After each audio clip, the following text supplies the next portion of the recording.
especially parents or coaches that were saying the only thing they should do if they want to like throw the discus, only throw the discus. And that's insane. Hold on. Don't go anywhere. And that's insane. I used to argue with people about that, but now I still do. now I hand them this book. Yes. So because you did that.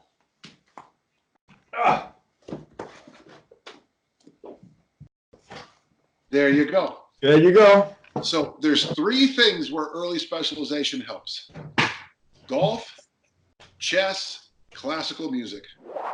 I don't want to say only motivation. There was something pushing you. Right. What was that? Who is Dan John? And then you'll tell me who is Coach Dan John.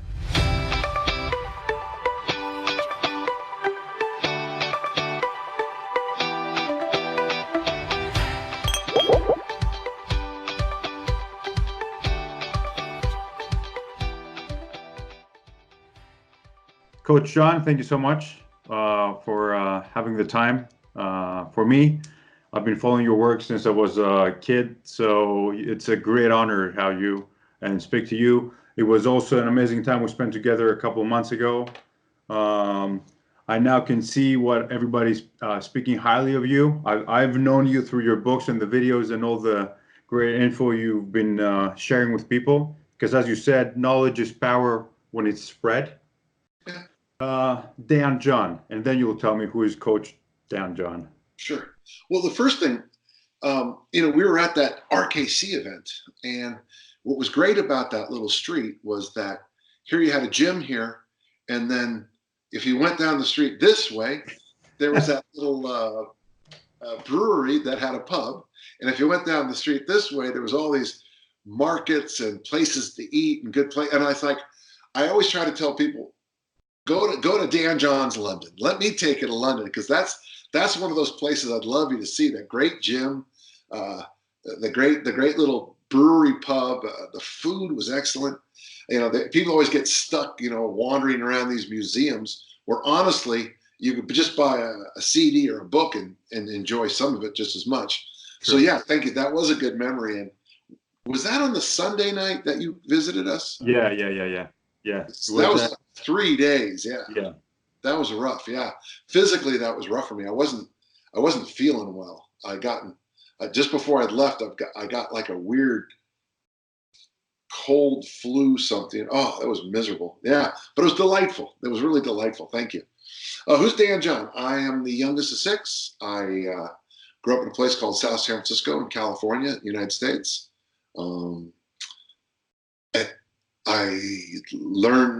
I fell in love with reading when I was young, and I've always used books as my first level of I've always used books as the thing I always get into first. I like to read up on things and then have an opinion. I'm unusual, I think, in 2019. Oh, that's it. Oh. Funny, I was going. My junior college track coach died the other day, and so it's been a tough year for me. I'll be honest with you. I don't know if I can have many more tragedies, but I went and I reread the section on Coach Lahati and Skyline College. That's the part in the book, Rocco, where we have to run those 10 hills, and my buddy John King just keeps doing this fun math thing. Hey, 2/5 the way there, 80% the way there. That was delightful. That was just a fun memory. When I was young, I wanted to play American football, and I loved it. I played American football in leagues until my 40s. And then I found this book, and this book talked about a football player named Ken Avery. He threw the discus, so I threw the discus. And then pretty soon it became evident that maybe I should stay throwing the discus. And I had a really, really excellent career. I had a 40-year career as a discus thrower. And during that time, I got advanced degrees, and I taught. And I taught at the high school level in America, and then at the university level. I was publishing articles on the Anglo-Saxon poem called Beowulf. I published an article on King Arthur. I published an article on these farmer clubs that are here in the States. And then one day I did a workshop, and Chris Sugar at T Nation said, why don't you write an article? I wrote an article, and they paid me $1,500. Well, I said to myself, wow. And since that time, we think somebody told me that they have a chart, and it looks like it's about 1,000 articles now. Now, that what they consider an article and what I consider an article would be a little different, but you can certainly find I have 14 books. I have lots of articles, and I can't believe I ended up in the position I am. But I mean, I feel like I earned my keep. I worked hard. I'm a grandfather now to Danny and Josephine. I have 2 daughters. I'm married, and she keeps me around, Tiffany. And I have a wonderful dog named Sirius Black, who usually keeps company with me, but he seems a little under the weather today. I think he must have found something he shouldn't have eaten again. Oh. But he's doing fine. And then here we are. 40 years with a whistle. 3 highs and 3 lows. If you can take me through them, because everybody says hard work, but what's really hard work? What's Oh, you wait. Let's do this. Let's do this organized. I like the follow up to hard work. We did this thing at the Olympic Training Center, 1991. So to me, that's yesterday, but to our listeners, they're probably like, yeah, I don't even remember that. But they had me. They were especially interested in mine because I was the oldest discus thrower there, and they asked us to write the worst things that ever happened to you, personally and athletically. Sorry, that's my dog. And then you had to write the list of 10, And the guy walked over and he poked his finger on my worst, and then he poked his finger on my best, and they were straight lines. All my worsts led to all my bests. The lowest moments of my life, personally, led to the highest moments of my life, personally. Okay. And the lesson they're trying to get across from you, come here, buddy, ease up. The lesson they're trying to impart to you as an athlete and as a person is, I don't know if you know the work of Kahlil Gibran, he's often called the prophet. The prophet, poet, about 100 years ago. And he says this wonderful line, he goes, at your saddest moment, look inside your heart, and you'll see the seed of your happiest moment.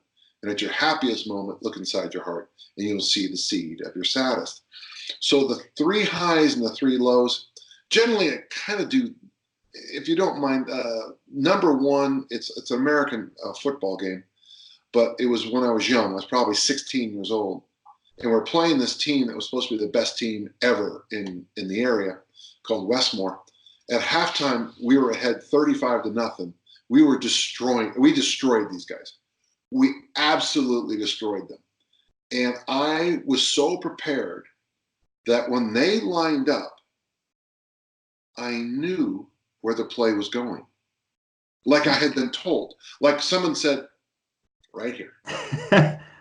And I would line up, and one time I remember touching Rich Karras. He was a defensive tackle. I go like this. I go, they're doing the screen pass. And he looked up to me like, and the guy across from him, the player on Westmore, looked up at like this.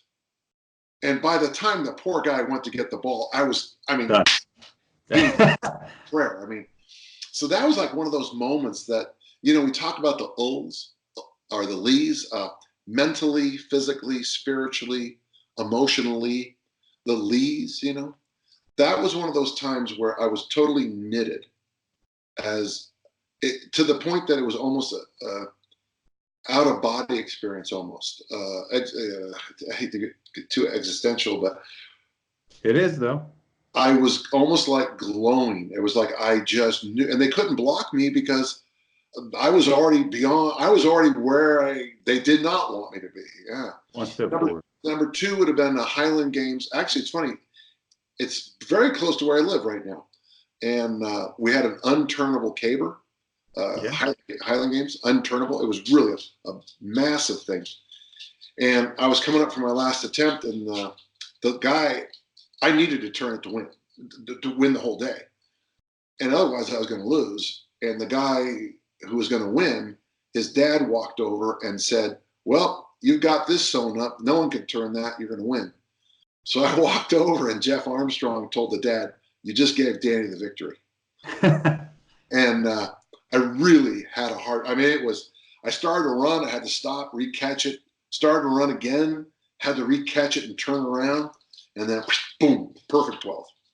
And then the third one was at the Nationals back in 2002, where if I make this lift, I'm national champion. If I don't, I take fourth. And Tiff walks, can I swear? Is it okay to swear? Yeah, of course. Okay, Tiff walks up to me. She says, we can't afford this. We don't have the money for it. And I'm like, yeah. And she goes, make the fucking lift. Bring it in. I went up and I made it. So most of the time, my stories that I like the most are it's kind of the underdog or the turnaround stories.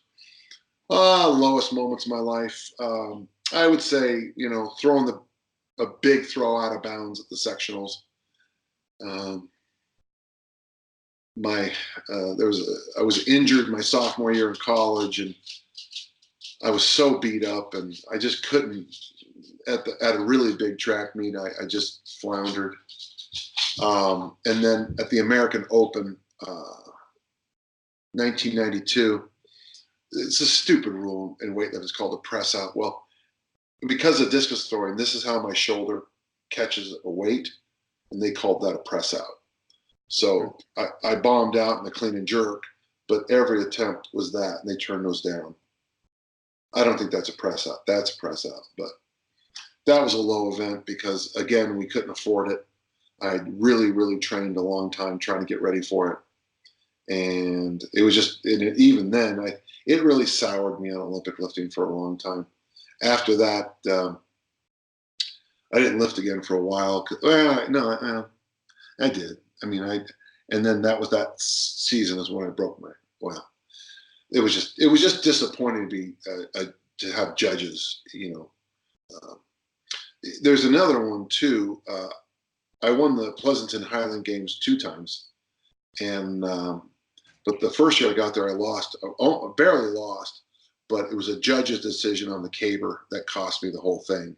Mm-hmm. And the other guys who had been around, they all got perfect throws, and I got like an 11:55 or something like that, which knocked me out of an easy win. And I found that very frustrating. I don't like it when judges take over. And I got to tell you, a career disappointment, and this sounds crazy, but so I went to Skyline College, and I was the team captain on a state championship team. I won the state championship team. I was the most valuable player. I got the academic athlete award, Skyline College's highest honor. And then I went on to Utah State, where I was the MVP there. I was an All-American for Skyline twice, and I'm not in their Hall of Fame. And every time I go up there, I walk around the Hall of Fame. And and with the death of my brother, for those of you who might have missed earlier, Rocco was there basically on the day my brother died. I hadn't found out about it yet. With my brother's death and the fact that I'm 62 and the clock is ticking, that would be one of those things that I find, I would even, it's not necessarily, Rocco, that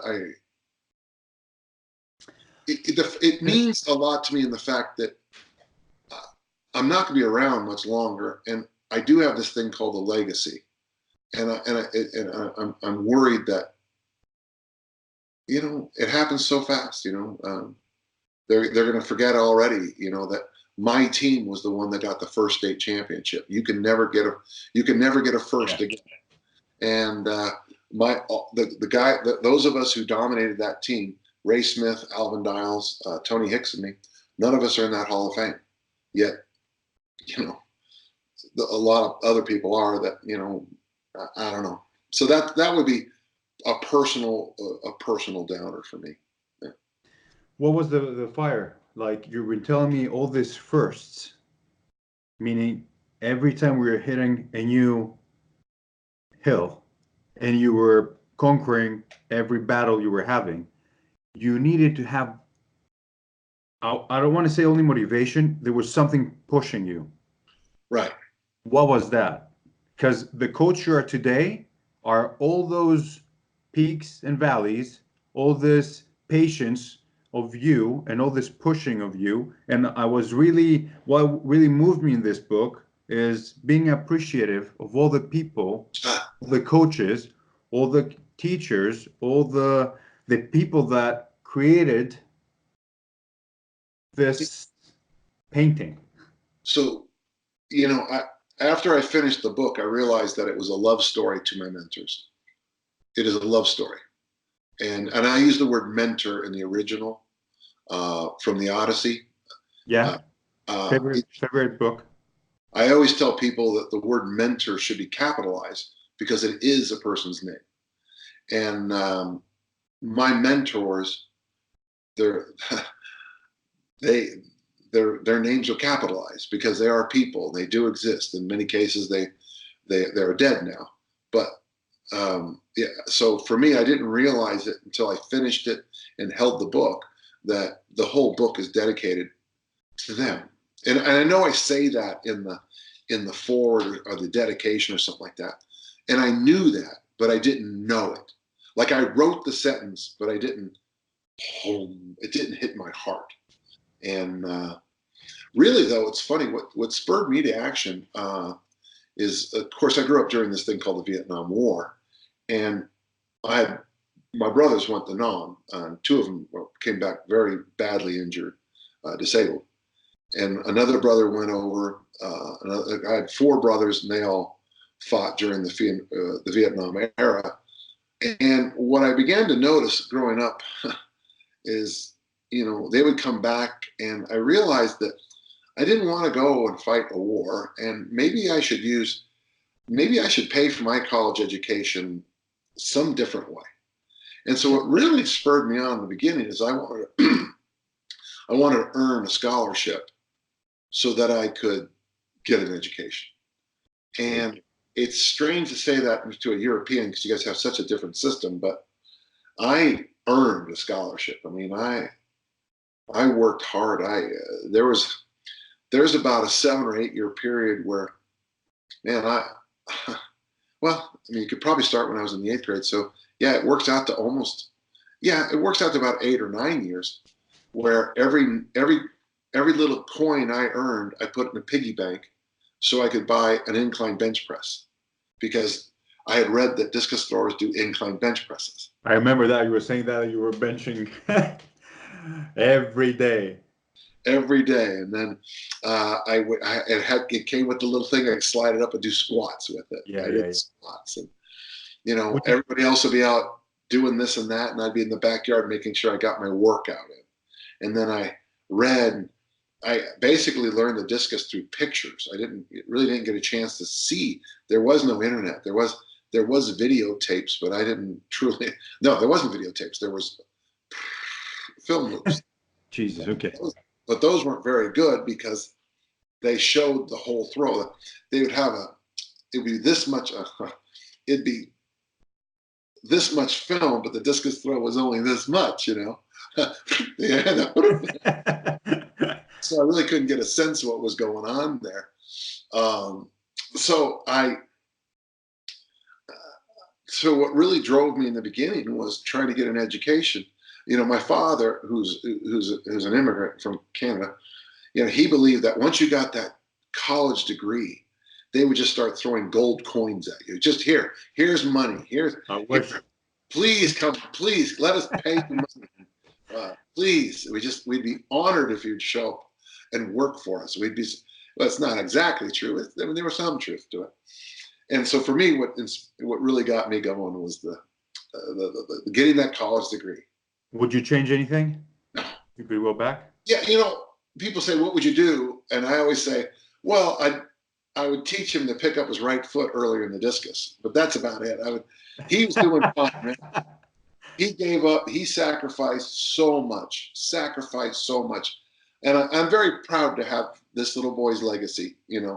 I'm very proud to have his journals. And God bless that kid. It's funny because I'm sort of speaking in the third person here, but there's a truth to that. I'm back here looking back. I've got the big house. I've got the good dog. I've got the great wife. I got the lawns, the decks, the sauna, the weight rooms, and this guy had a porch, a collection of weights that he just cobbled from all of his friends and family members, and the kid believed, the BS from the magazines, and Oh God, that's what we had. that's what, and he did good. He mixed high academics with high athletics, which is very rare. And then, so I mean, I know it's me, but at the same time, I'm sitting up here, literally sitting up here on the top of the world, uh, looking down and saying, "Okay, you done good." What would you really say to a new coach? I like when people sometimes like, "Hey, coach," I'm still a student. In the early career, what would be like the? Well, I tell this to everybody. Generally, your toolkit's too small. If like for my case, I mean, thank God I survived because I was an Olympic lifter. So if you're a fat loss client, Olympic lift, thrower, Olympic lift, football, Olympic lift, chess player, Olympic lift. I mean, and it was nice because teaching the Olympic lifts, breaking it down, as I broke it down, I started breaking, okay, so today's workout will be this drill. And then pretty soon, so I would say, whatever you start with, it doesn't matter where you begin. Let's just say in my case, Olympic lifting. Well, then I had friends on a powerlifting team and they needed a 100-kilo lifter. And so I lifted in a powerlifting meet. Well, I learned a lot about the bench press in a meet. I learned very famously that to be a good deadlifter, you might never have to deadlift, And then after that, I had a good friend who was a bodybuilder, and I helped him prepare for the Mr. Utah contest. And watching him, and then later another friend when I was up studying intensive Turkish up at Portland State, another bodybuilding friend named Lance, the two of us hung out a lot, and he walked me through bodybuilding, which I didn't know much about in the real world, not the nonsense in the magazines.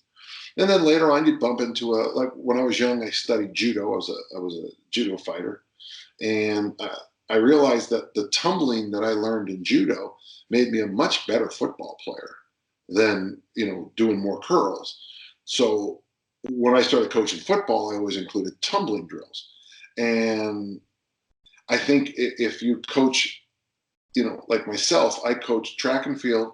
I helped with wrestling with Chris Long, and then I coached American football. But I'd also played soccer. What I'm trying to say is that big variety. Yeah. You got to keep adding to either your quiver or your toolbox, man. I say you should have some kind of nutritional knowledge, and I would recommend Precision Nutrition with John Berardi. It's a very simple program. You'll get the basics. The one-day kettlebell cert, or getting a coach who can teach you proper swing, goblet squat. The goblet squat is a brilliant exercise, the finest exercise ever invented. The basic Turkish get it. Okay. Well, okay. From there you can learn more if you wish, but you have the basics there. I took a cert called Fit Ranks, and I learned a whole bunch of stuff there. Maybe you go with the MoveNet guys for a weekend, and you learn this or that. But the idea is, I'm trying to get across here. Oh, and here's another thing. It's something I learned years ago from a security guard. This is fascinating. He was a security guard at a place where you learn to become a hairstylist. Okay. My friend Tony was there, and we would visit him every so often in the city. We'd just come up and say hi. And the security guard, we're just standing around, Eric and I, because it's obviously, we didn't fit in at we didn't fit in. And we're just talking to the guy, and he goes, here's a funny thing. He says to us, and he's a black guy, and he goes, black guys that walk in here, and a lot of the people won't cut their hair. Not because of racism, because they didn't know, they don't want, because it's it's a fro. And he goes, but here's the thing, if you're going to make it in business, you better learn how to cut a fro. Ooh. And True. Those Big, moments, deep. it's like one of those things where they tell you that and it just kind of hits you at first, like, yeah, that's good advice. But whatever switch that clicked in my head. Yeah. So even though you're a Rocco, you specialize in the triple jump, elite triple jumpers only. That's it. That's the only people you work with. Well, if you spend a couple of weeks volunteering in a geriatric ward, you're going to learn something that's going to make you a better triple jump coach. And if you work with youth, you're going to learn some things that you didn't know that you didn't know. And so for me, the number one thing you got to do is you got to learn to cut afros. Oh, You know, you got to be able to coach geriatric, people my age in the 60s, 50s, 40s, 30s, 20s. You got to be able to talk and work with teenagers and not become one yourself. You know, you better work with females. You better know how to coach females, and that's different. I mean, I'm not sure I can always explain how it's different, but it's different. It's different. Here's a simple one. Most of the pieces of the equipment in the weight room are too big for most women. The benches are too high. Their shins, their feet can't get on the ground. And you'll say, well, we'll just put a box underneath there. Or why don't you buy a bench more appropriate? The jumps used to be terrible, but now we have 1 kilo jumps in Olympic lifting, which makes it much better for the female lifter. We used to have a mandate of 7.5 jump in lifting. That was the rules. Well, for many women, that's just too huge of a jump, you know. So, you know, and then when you work with women, women like to talk through things. Yeah. While they're doing farmer walks, they like to talk. They like to have a running commentary that the weight feels heavy, and they might talk to you while they're doing it. Well, you have to learn that, and you have to, you know, correct that. So, and then one day you're working with the highest performing athletes in the world, and people will be like, why, God, you work so well with them. What was it? And then you think back overnight, it goes, well, because I was working last week with some 15-year-old girls, and honestly, it was the same conversation because they were both talking about some pop star that I knew nothing about. But they're human. Huh? But my job was to get them to do 5 sets of 2 in the front squat or where the hell it was. Yeah. Exactly. So that's my advice for young coaches. Now it sounds like that's a 100-year journey, but really, if you just mentally start knocking them off, or just be open to knowledge, even if you just open your brain, your eyes, and your heart up for information, it'll come flying at you. And you know what's really good, because I've been training, as you said, from 4 years old kids to 75-year-old people, and especially with the kids, when I was taking them through a lot of sports, like even they were training for judo, but I said, okay, let's train some Olympic lifting, let's do some gymnastics, let's do some I don't know, let's play football, whatever. They became a lot better, and all that early specialization, because you're so, especially parents or coaches that were saying the only thing they should do if they want to like throw the discus, only throw the discus. And that's insane. Hold on, don't go anywhere. And that's insane. I used to argue with people about that, but now I still do. Now I hand them this book. Yes. So because you did that,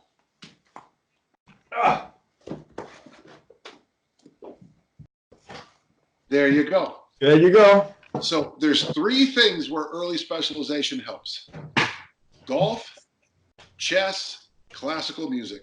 Yeah.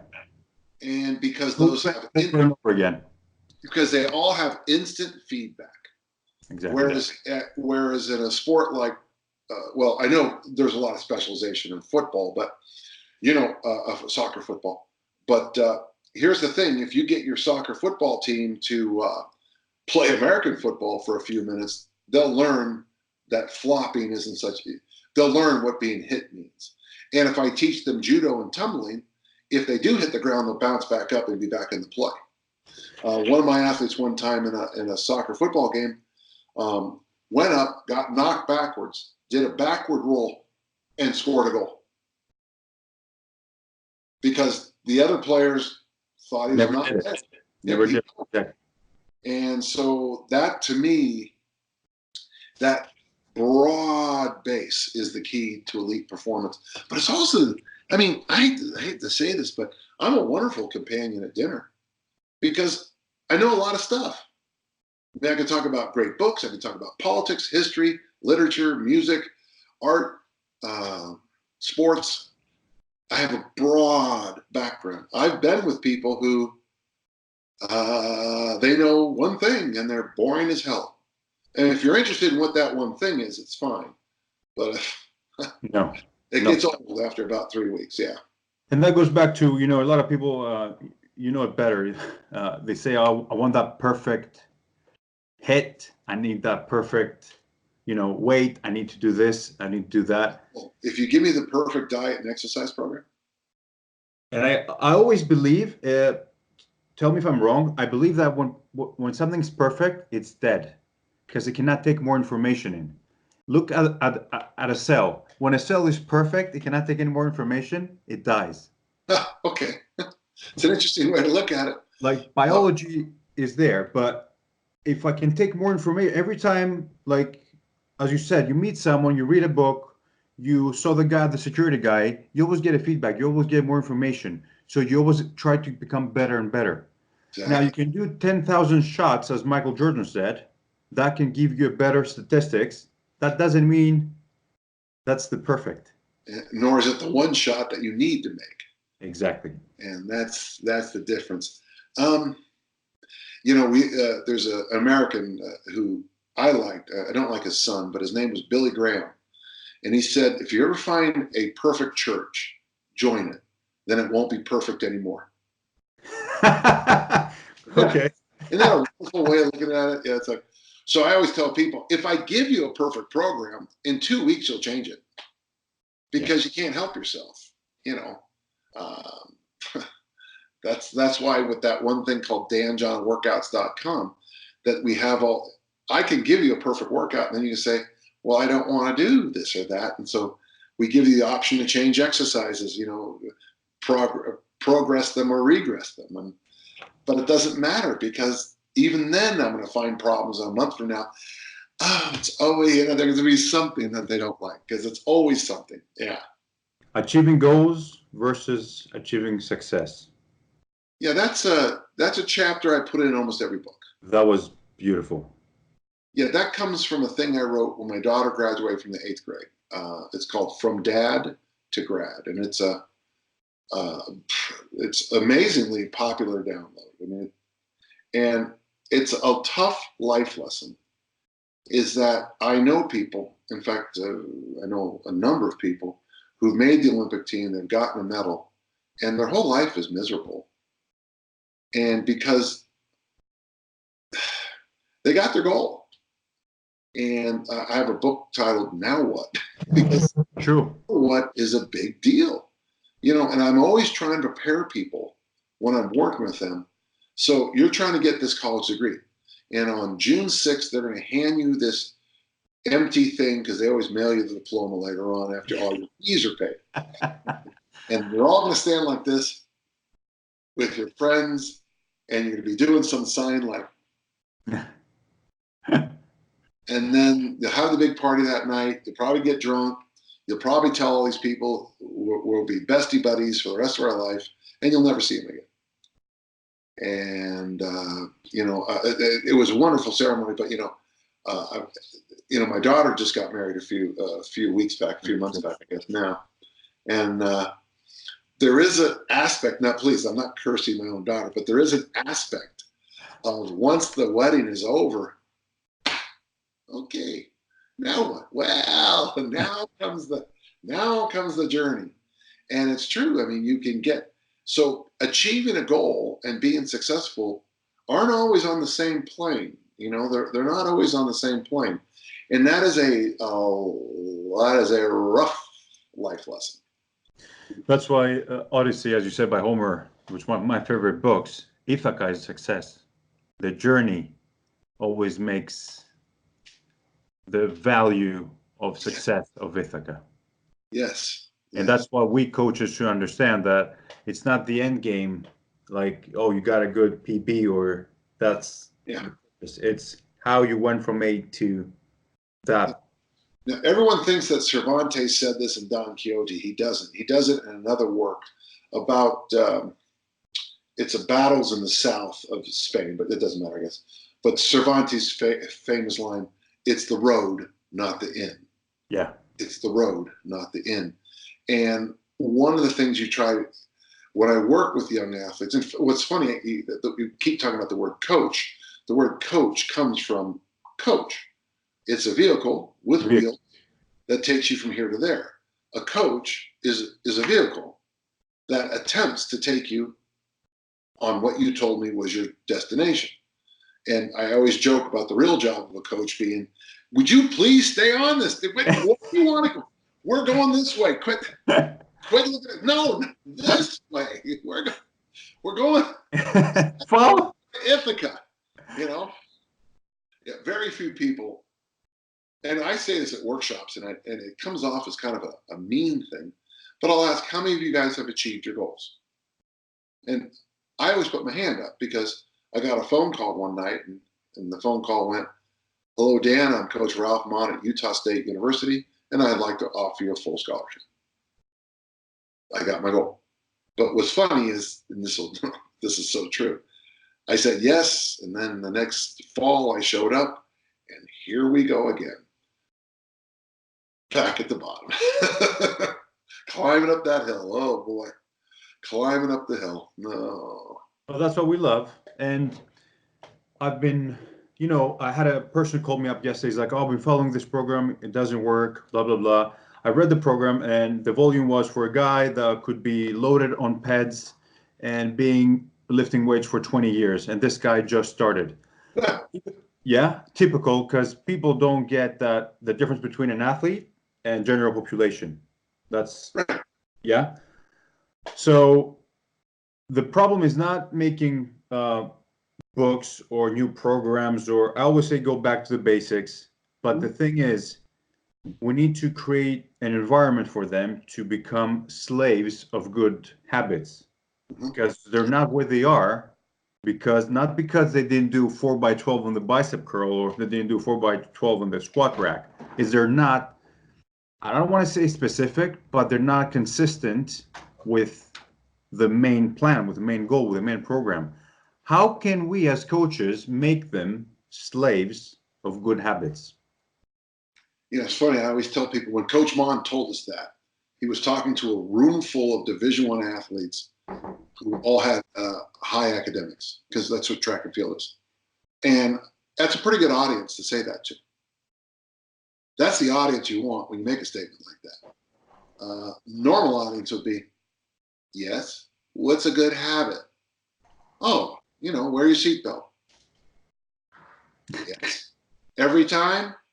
Yes, that's what the word habit means. But if you could sit down with your 5-year-old self and get you to brush your teeth twice a day, floss twice a day, go to the dentist 3 times a year, go to a medical doctor once a year, have vegetables at every meal, eat protein every meal, drink water as your chief beverage, go to bed within 2 hours of sundown, sleep soundly every night, we wouldn't have many, go for a walk every day, have good friendships worthy of the name, good friends worthy of the name.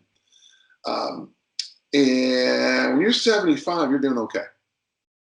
Yeah. 70 years of flossing is a lot better than trying to get it all done the day as you go into the dentist. 70 years of 8-9 hours sleep is a lot better than trying to catch up, towards the end. So that's the issue with habits. Gentle listener, you have habits. And when you're working with somebody who's obese, and I agree, I would have to agree, it's not necessarily always, there are some choices they may have made, but because of the food industrial complex we have here in the United States, with all the processed foods that we now know is a direct trigger to obesity. Yeah. But here's the thing. They started making this habit. I don't know if you in Europe, do you know what a snowball is? It's made out of snow. And if you roll it down a hill, it gets bigger and bigger and bigger. Yeah. So in the States, we call it snowballing. But Good habits snowball into amazing things 8 years later. You throw the discus really, really far.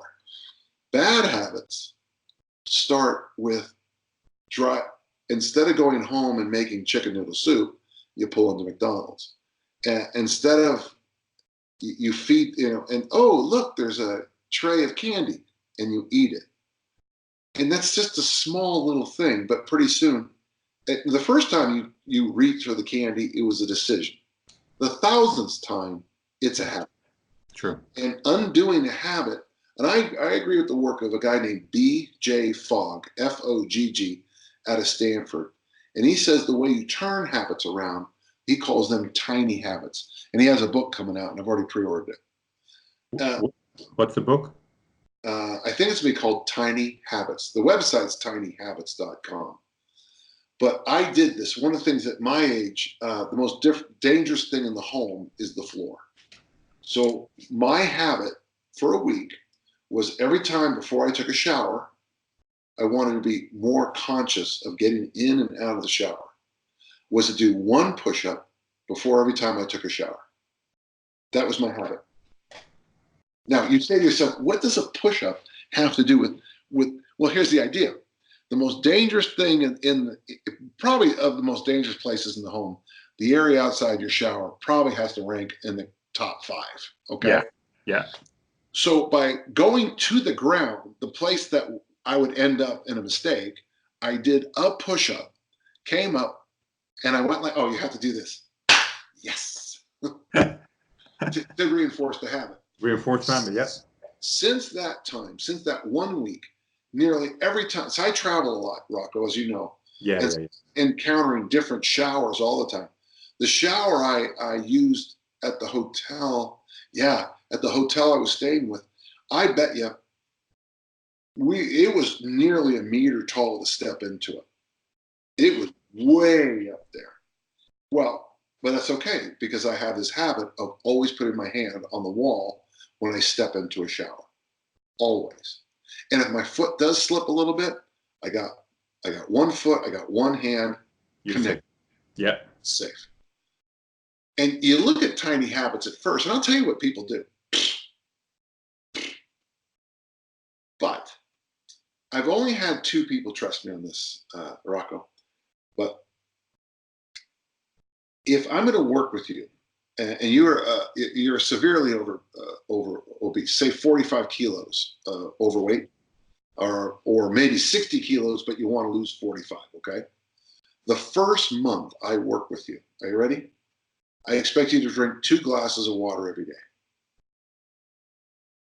Ask me what else. What's after that? That's it. Here's the thing. And every night I call you about 9 o'clock, and the joke is always bring, bring, bring, bring, bring, because you're drinking that second glass of water. At the end of the month, the next month, I have you park as far away as we can get you in the lot that you work. If you park anywhere else, I ask your coworkers, I fire you, I'm not going to work with you anymore. Month 3, you have to put your walking shoes near the door. Week 1, every day you have to put your shoes on and then take them off. Week 2, you put your shoes on, you open the door, and like, for example, in my case, maybe you spot that telephone pole. Your job is to walk to the telephone pole, touch it, and walk back. Now, everyone's going, are you insane? But here's the deal. You're making them congruent. My guys in 1 year, lost 45 kilos, and on the anniversary of his start, ran a half marathon. Big. Because we got to get that snowball. It starts off tiny. But you created a lifestyle for him that he's going to keep forever, because those tiny steps created a new homeostasis. Exactly. Art Devaney the woman who asked the question got very angry, but he was right. She raised her hand and said, how do you lose fat? And he said, don't get fat in the first place. Okay. I hate to say it, gentle listener, but, due to my career, trying to always bulk up to weigh, my heaviest does 100, you're kilos, right? Kilos? Yeah. My heaviest does 124 kilos. Wow. And basically I'm at 102 now. I mean, that's 101 maybe. Yeah, probably 101 today. And I'm hoping for, my goal is to get about 99, 98, just stay there, but when you're constantly bulking up, you're messing up every system you have.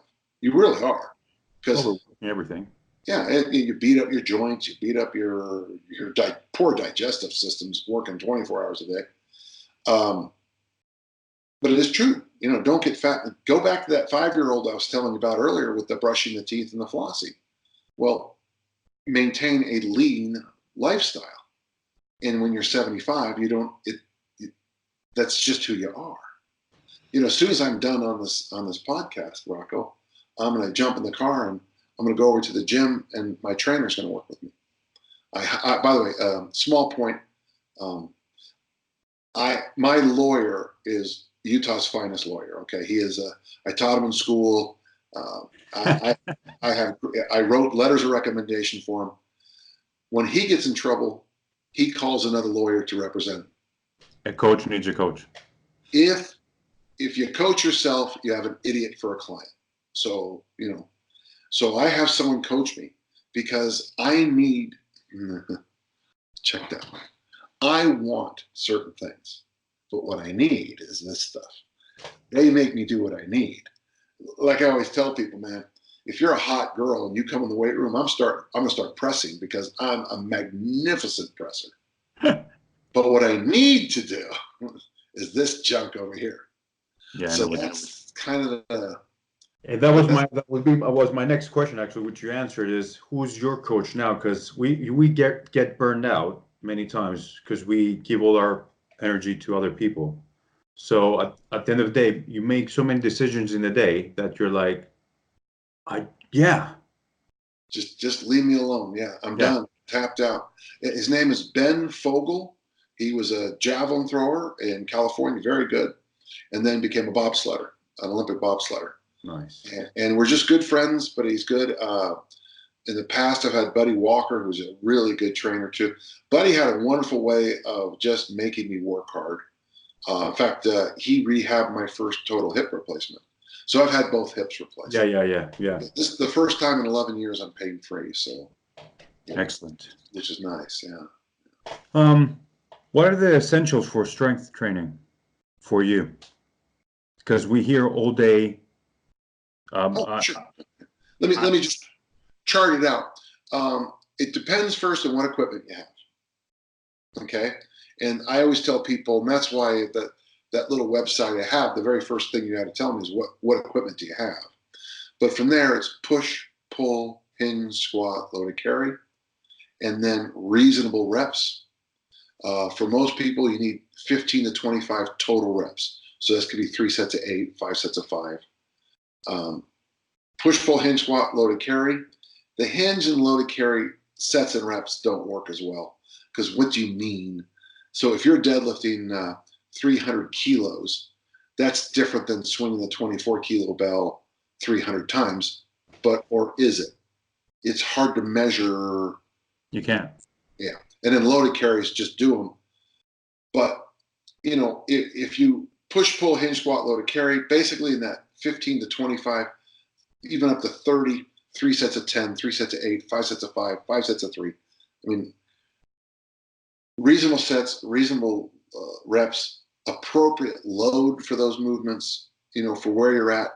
Ideally, the load will increase. Ideally, the reps will decrease. You'll go from 3 sets of 10 to 3 sets of 8, 5 sets of 5, 5 sets of 3. And then I would say make a mild change. Go from the bench press of the incline to the decline to the military. Go back to bench press again. I just gave you a 2-year program. That's your periodization, right? Pardon me? And that's your periodization.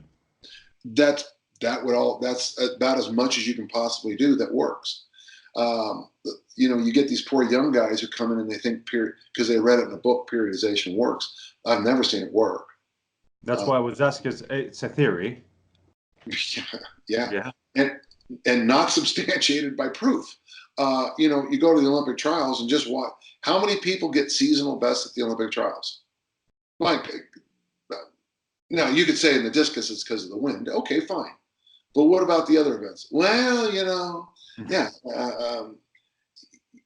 I certainly believe in an off season, a preseason, an early season, and a late season. Absolutely. But trying to tell me that you're going to do this micro thing here and macro thing there, I've just never seen it work. And all the math involved, all you got to do is get a head cold and the whole thing gets thrown out. Yeah. Or stuff, Joe.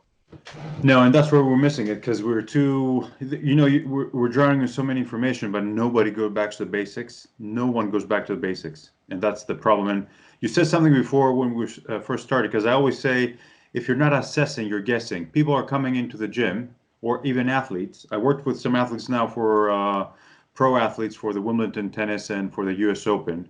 And I was surprised because when I started, trying to assess again, because I'm coaching now, so I need my method, my program. I saw that the assessing in real world, the real world of assessing, and unicorn world of assessing. And what's your take in assessing? What would you assess? What do you look at? You've got 40 years of clearing up your lenses, and you can see things a lot faster. For a general population, I have this thing called the 1, 2, 3, 4 assessment, where can you stand on one foot? What's your waistline to height ratio? It should be 50 or less. If you're 2 meters tall, your waistline can't be more than 1 meter. Okay. I don't want you to weigh over 135 kilos. If you do, I send you to a doctor because you need medical intervention. I ask 3 questions. So stand on 1 foot, 2 measurements, 3 questions.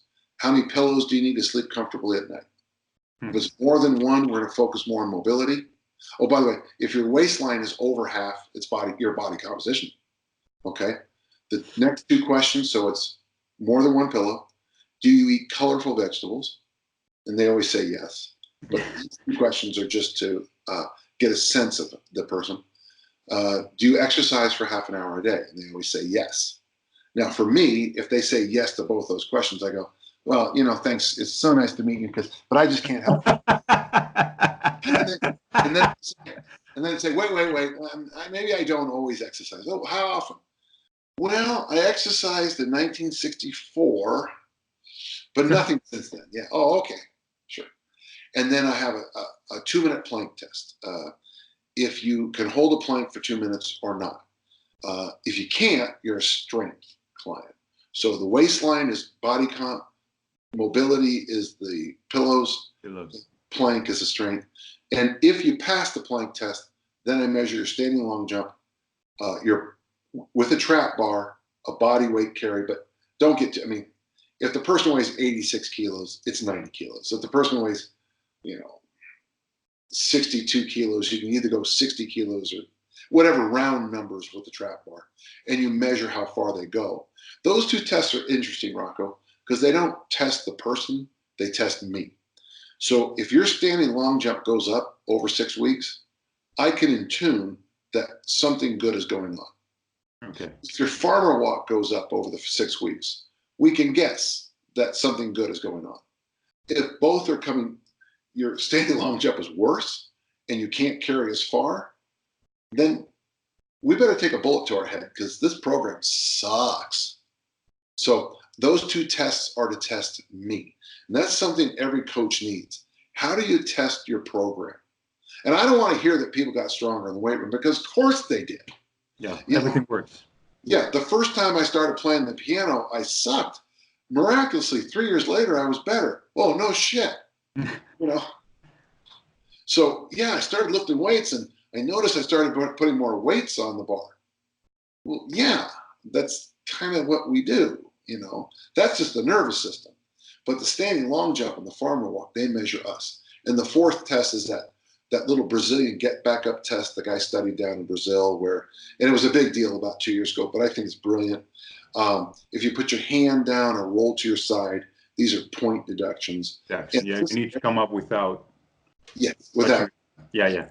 And I use that test, and that test leads me into, if the person really struggles getting up and down off the ground, our workout today might be getting up and down off the ground over multiple sets. Yeah. So that's how I assess a normal person. And then how I assess an athlete is simply, can you go? I mean, it's, I don't think there's any measurements that are as important as performance. So if you're throwing the discus 75 meters, my assessment is you're the new world record holder. And that's regarding what you said before. That's why farm walks, the negative feedback for a coach.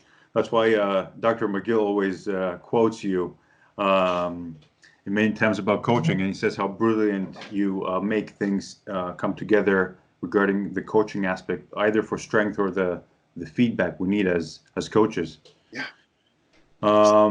You have to be, as a performance coach. The funny thing is, Rocco, as a strength and conditioning coach for these tennis players, you might get their lifts up. You're going to do all these little tests. They'll be better at every single one of the tests, but you might have made them worse in tennis. By far. And that was the problem, that we were she was getting, and he was getting fitter, but when they called me up, it was, there were the wrong things done for this, step back a bit. Right. It's what you said when you were playing baseball, that you were hitting the ball without looking at the ball. That was that was brilliant. Like when I read that, I was like, chapter from the book. Chapter from the book. Yeah, that was so good. When a person came and he just said the obvious, look at the ball. Yeah. Yes. Look at the ball, and magic happens. Sometimes we don't need all the maths and all the, it's just stating the obvious. Yeah. Well, I try to it's called principles, from the root prin, which means first, and sipple means to capture. Principle means to capture first. Okay. So when people say, well, what's the principle for discus throwing? I say, throw far. And then they do what you did. They start to laugh. And it's like, well, you didn't hear me. You heard me, but you didn't hear me. Anything that stuck, if you don't throw farther, we're wrong. The feedback is instant. That didn't work. What does that mean? We're wrong. But God, it looks so good. Right. It looked, yeah. On the internet, it looked, nailed that thing. Gosh, that machine looked like throw far. High jumpers, jump high. Long jumpers, jump long. And we laugh about it until you suddenly go, I remember that one season where I read that book about, and fill in the gap about whatever idiotic thing you did that did not allow you to throw far. That's it. I know you're really busy. I've got two questions from, just pick two questions from people that emailed me. I've got more. Joseph, he was also in London. He said, is there anything new you are reading at the moment? And have you changed anything recently in your life that have made a big impact? Yeah, well, let's do the life one. This sounds horrible, but my brother died. And I liked him. He was a little bastard, but I liked him. I liked him a lot. It's funny, Rocco, our last conversation, I said, I'm going to England. I won't talk to you for about 2 weeks. Okay. And he made fun of me. And then he told me about something else. And we had this conversation on which one of the siblings would die first. And he said, oh, yeah, no question. Ray's not going to last another week. And the next week, Phil was dead. And Phil's death has accelerated my concerns about my legacy. So I'm starting to put money. I've always been very generous, but I'm starting now to really target money. I don't want to be too detailed, but there's a person I have great respect for in another country who's really making a difference, and he wants to send this group to this thing. And he made a little fee, and I just said, I said, you got a PayPal account? He said, yeah. And I sent him money, a fair amount of money, because the dude was making a difference. And I might not Don't take it morbidly. I don't think I'm going to die tonight. But if I die tonight, that money doesn't get sent. Okay. So yeah, I'm taking my legacy and the amount of time I have with you, Rocco. I'm taking it a lot more serious. That I mean, I've always been very good about, yes, I will do that for you, but now I take it more seriously. Yeah, in fact, it's kind of funny how it worked out on books. It's funny you said that because while we were running around picking up books, let's just go through, okay? Game Changer, Range by David Steve. I also liked his first book, Sporting Gene, but really his TED Talk on Sporting Gene is remarkable too. Bought this book a while ago called Lose the Clutter, Lose the Weight, and I like it a lot. The idea is that if things are messy, this is messy, and messy means messy, and messy people eat more carbs because they're easy to get. I just repurchased this book, Joseph Campbell's The Hero's Journey, which I've always thought was a fantastic book. I like to think of myself a lot like him. We both like to dabble. I like to dabble in the great books. I like to dabble in philosophy. I like to dabble in the sciences. I think the upside of being a dabbler is that you can see a lot of things other people can't see. Yeah. Earl Nightingale's famous thing is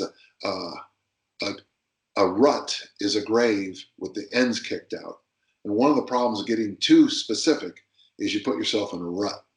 And so he's the chief dabbler. And of course, this, which I think, and I'll have to use both hands to pick it up. Brett's book. Wait, I can't hold it up very long.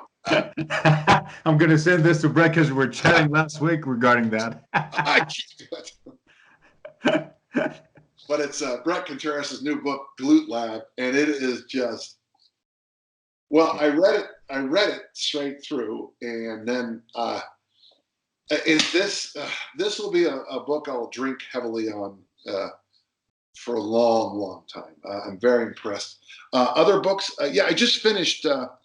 Didn't finish. I just picked up The Count of Monte Cristo again. Yeah, he's just escaped from the island. He's gotten himself to the island of Monte Cristo. He's found the what he thought was everyone thought was a myth, and now he's starting to set up his. The next chapter is when it's Sinbad when he takes up the sailor. Yeah, hold on just a second. So and then this book I thought was pretty darn good. It's called Kinetic Comprehensions by Dane Miller, and it's on the discus throws. It's on the discus throw and the rotational shot. But what's cool about it is he takes every position in the book, and then he gets really specific about every single inch of your body, about where it needs to be. And I just thought it was a really interesting book. I mean, it's funny. I'll go online sometimes and I'll read this nonsense. People like I invented this and invented that, and I roll my eyes. If you want to learn about the kinetic chain, go watch race walking. You know, race walking. Yeah. That'll teach you all you need to know about the relationship between the hips and the shoulders. Then all the nonsense you read online. You want to learn about ballistics? Go watch triple jumpers. I always think if we figured these things out in track and field a long time ago because we had to. You went ahead of me. So to get ahead of you, I have to do something a little bit better, you know? True. So I like that book. I'm just kind of thinking, have I read anything else? I have, for viewing pleasure, the guy that plays Borat, you know? Borat? Yeah. He's doing a show on Netflix about an Israeli spy, which I found fascinating because when I got to Israel, this discussion was still not discussed. It was still a little bit of I wouldn't want to call it top secret, but it was more. And now it's a Netflix show, and I've watched 2 of the episodes, and I find it very good. I've been picking up. I've been watching some from the year 2000, 2001, the Nero Wolfe mysteries. He's Okay. yeah, and they're just fun. I'm a big fan of murder mysteries, especially they call them. Oh, what do they call them? It's not classy. It might even be romantic. It's cozy. The Cool. word is Yeah, cozy. yeah. Cozy. They're called the cozy criminals. You know, that would be like Father Brown mysteries. Sherlock Holmes might fit the Agatha Christie ones, where they're kind of polite murder mysteries. The Cat Who series by Lillian Jackson Braun. Hitchcock. Yeah, where they're not, there's not Yeah. It's very, oh my God, there's a dead body. That's Yeah, all yeah. you know about the body. It's like, Soft. yeah, it's very cozy. There's a lot of dinner discussions, and I like that. So there you go. That's what I'm doing. Last question from Luke. You Luke. said that you actually, in one of your quotes, eat like an adult. Yeah. Um, he loves it, and he said that why, when we know something, we we don't do it actually. That's what I tried to get. What he's saying is we know what to do, but we don't actually do it. That there's a thing in the United States now called decision fatigue. Decision fatigue. If I say to you, here, and it's a plate of food, and it's got 2 eggs over easy, a strip of bacon, a small dinner salad, and a glass of grapefruit juice, and then I turn around and walk away, and you say thank you. How many decisions did you make in there? You made none. But if you go to a buffet, or it used to be on the way home from, my daughters went to a Catholic school called St. Francis. On the way back from St. Francis to my house, and I'm not exaggerating, there were 17 fast food restaurants. Whew. Yeah. So, and then when you get to the fast food restaurant, they know at McDonald's, you're going to order 3 things. It's burger, fries, Coke. That's what, but they put all those other things up there, according to some people, to increase decision fatigue. If there's only one woman on the planet Earth, there's a good chance you might hook up with her. Yeah. Easy. It's only one. Decision fatigue. So decision fatigue is what happens to me when I turn on Netflix and there's 5,000 movies. When I first started flying internationally, they showed you a movie, and then they showed you another one, and then they showed you a third one. Do you want to sit there in your chair in the dark reading, or do you want to watch this movie that you think you're going to hate? You watch the movie because there's no decision. So, Luke, I know that sounds like a strange way to go at your question, but that's why it's so important to have a shopping list. Well, actually, it's so important to have a menu. And then from the menu, you have a shopping list based on the menu. And that when you come home from shopping, you don't just put the food away. If there's stuff to be chopped, you chop. If there's stuff to be separated, you separate it. If you need to bake this early, if you got a bone and you need to rend it down, you throw the bone in the pot. And even though you might not eat that meal until Wednesday, well, it's in the slow cooker for 3 days, preparing for Wednesday. If you don't have a menu, and so Rocco and I we're living together, and I say to Rocco, "What do you want for dinner?" The correct response normally is this. You say that to me, Rocco, okay? Hey Dan, what would you want for dinner? I don't know. What do you want? Welcome to decision fatigue. That, by the way, that interchange actually annoyed me at some level. At some level, the back of my mind was, "Damn it! Seriously? Just say what you want, Seriously, I hear my head in the back going, I hate this, That's decision fatigue. And I think when you tie that in to the adoption of a lifetime of poor habits, you almost can't even get out of your own way. So get yourself back to that 5-year-old boy again, 5-year-old girl again, with the teeth, the floss, the sleep, the walk, the water, the vegetable. The walk. Yeah. And if you just keep building on those good habits for me, and this is a different thing, I don't see the decisions that you have. when you call, have you noticed when you email me, it's usually yes or no? Yeah. Now, there is that one difference with the trips you've asked me to do. And the reason is because I've been burned a couple times on trips, Rocco. But almost universally, it's yes, no. And sometimes I'm so far ahead that I'm a day ahead. Like yesterday when I thought. Yeah. It's like, oh, we're meeting in 20 minutes. No. Yeah, folks, I tend to always be so far ahead that I get a day ahead. But for me, if you say, Dan, do you want to go to my wedding? Yes. Or no, I can't. I've got something that weekend. I'm sorry. I wish I'd have known. Let me know earlier next time. To me, because that eliminates decision fatigue. I don't have that stuff floating up in my head. That's why I hire a personal trainer. Because as soon as I go to the gym today, I'm going to have a workout sheet. I'm going to do that and go home. True. I don't have to think about a thing. I don't like some of the crap I do in the workouts because I'm a spoiled brat is the correct reason. Yeah. So my last question, which I always ask, I'm giving you a delete button for the web.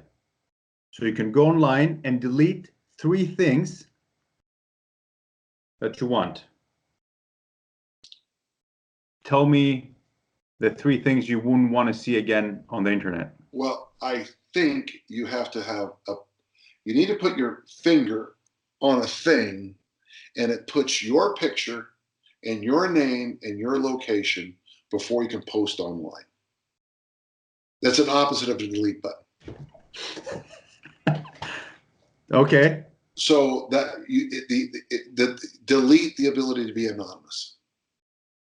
Okay. I have gone to so many workshops and met somebody, and the joke I always say is, "Hi, I'm Big Guns 57." It's like, well, actually, you look like skinny little brother, 11-year-old. But that would be number one. That's funny because that takes care of most of it. The macho bullshit you see would be number 2. We used to have a lot of it at Dragon Door, but that's moved to another place. You used to see it on CrossFit a lot, where you were somehow so that macho nonsense, Keyboard warriors, yeah. Keyboard that thank you. There. So anonymous, keyboard warriors, and then the third thing is obviously it would be hate speech in all of its forms. It's destroying my country.